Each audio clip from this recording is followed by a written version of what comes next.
Praktika seminarı faydalı oldu. Derslerinde zamandaş texnologiyaları kullanan öğreticiler birbirinden görgülerinden paylaştılar.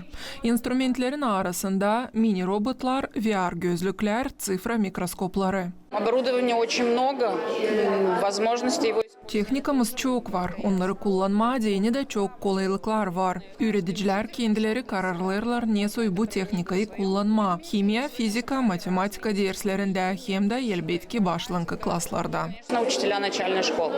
Öğreticiler türlü ideyalarından paylaştılar. Hem söylediler, hani öğrenciler severler bu dersleri.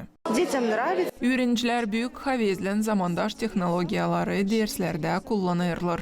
Öğreticiler birlikte öğrencilerle türlü schemaları kurarlar. Bu schemaların yardımıyla uçurdakları uçurdarlar. Hem de küçük robotları mahsus marşrutlara göre gezdirirler. У меня появилось намного больше мотивации. Büyük motivasyam var. Okulda daha çok zaman geçirmeyi isterim. Zamandaş texnologiyalar beni pek meraklandırırlar. Ben hem benim dostlarım pek seviniriz. Hani böyle bir kolaylığımız var. Обучаться с помощью таких вот материалов. Мы, честно, мои одноклассники, и я очень рада, что у нас в школе вот такое есть. Zamandaş texnologiyaları praktikada kullanarak öğrencilerin fikir becermekleri ilerler, kritika düşünmekleri zenginleşir. Onlar IT uğrunda becerikli olurlar, çizgilerler öğreticiler. В рамках проекта каждая школа могла выбрать сама из. Klasavi Torulu projektin sınırlarında her bir okul kendi istediğine göre teknikayı seçti. Projekt hep daha sürter, o ilerler.